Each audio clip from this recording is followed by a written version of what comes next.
Welcome learners to your course and provide access to important information by creating an overview. This tutorial shows how to create an overview for your course.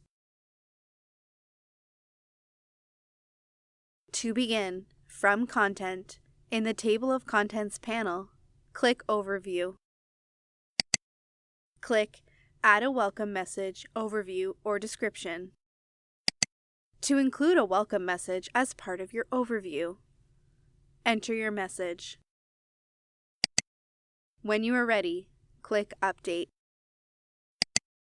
Add an outline to provide learners with information about the overall course objectives, your contact details, or other general information.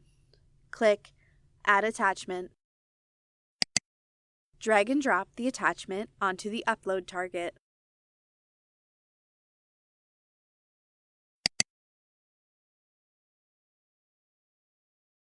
Your attachment displays inline. Welcome learners to your course and provide access to important information by creating a course overview.